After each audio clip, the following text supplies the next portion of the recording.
आज साजरा केला वुमन डे. हो, ते त्याआधी सकाळी उठली व गरम पाणी वगैरे करून पिलं. मग नंतर यांच्या हाताचा व्यायाम करून घेतलेला आहे, कारण की आता त्यांचा हात खूपच जाम झालेला आहे ऑपरेशनाने. तो आता लवकरच काही चांगला म्हणजे असा त्याचा असं फोल्ड होत नाही आणि सरळ पण होत नाही लवकर. मी त्याचा व्यायाम करून घेतला. मग नंतर मी भाजीपाला घेतला होता दारात, तो तोडून वगैरे ठेवला.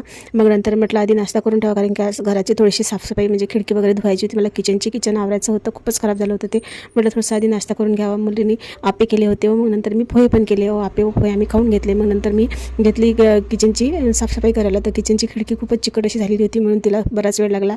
2 घंटे तरी मला ते साफ करायला लागले होते. विमजेल व निर्माने त्याचा सर्व चिकटपणा मी असा रगडू काढला. खिडकी धुवून घेतली व नंतर सर्व भांडे आपापल्या जागेवर लावून दिले. धुतल्याच्यानंतर असं झालं तर माझा किचन खूपच खराब झाला होता तो. मग तसं स्वच्छ झालं. मग आंघोळ वगैरे करून घेतली. मग स्वयंपाक केला, जेवण केले. ते काही एवढं व्हिडिओ काढणं झाला नाही, कारण की घरी आले होते पाहुणे. खूप मदत केली. संध्याकाळी माझ्या पोराला म्हटलं बाबू आज वुमन्स डे त्याचे स्पेशल काय, तो बोलला आई तुम्ही दोघी जा आणि बाहेर जे खाऊन यायचं ते खाऊन या. मग त्यांनी पैसे दिले व आम्ही बाहेर गेलो, नाश्ता केला आणि घरी कुल्फी घेऊन आलो तर खायला. तर असा होता आमचा वुमन डे स्पेशल दिवस.